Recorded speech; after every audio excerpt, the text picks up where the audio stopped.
Hi అండి, I'm doctor Rahul Reddy, consultant neurologist at Sravani hospitals, Madhapur. So ప్రతి సంవత్సరము జూన్ నెలని హెడ్ఏక్ అండ్ మైగ్రేన్ అవేర్నెస్ మంత్గా డిస్క్రైబ్ చేస్తూ ఉంటారు. సో ఈ హెడ్ఏక్ అనేది చాలా కామన్ సిమ్టమ్ అండ్ ప్రతి ఒక్కళ్ళు లైఫ్లో ఎప్పుడో ఒక టైంలో హెడ్ఏక్ అనేది ఎక్స్పీరియన్స్ చేస్తారు. కొంతమంది తరచుగా వచ్చే హెడ్ఏక్స్తో బాధపడుతూ ఉంటారు. సో ఈ హెడ్ఏక్ రావడానికి మెయిన్ రీజన్స్ వచ్చేసి కామన్గా tension type headache, migraine headache, వీటిని ప్రైమరీ హెడ్ఏక్స్ అంటారు.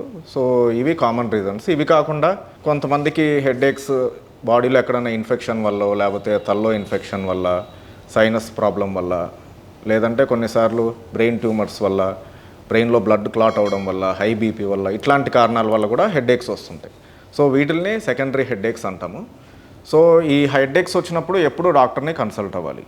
సో ఎప్పుడో ఒకసారి హెడ్ఏక్ వస్తే most of the times simple pain killer తీసుకొని కొంచెం రెస్ట్ తీసుకుంటే తగ్గిపోతుంది.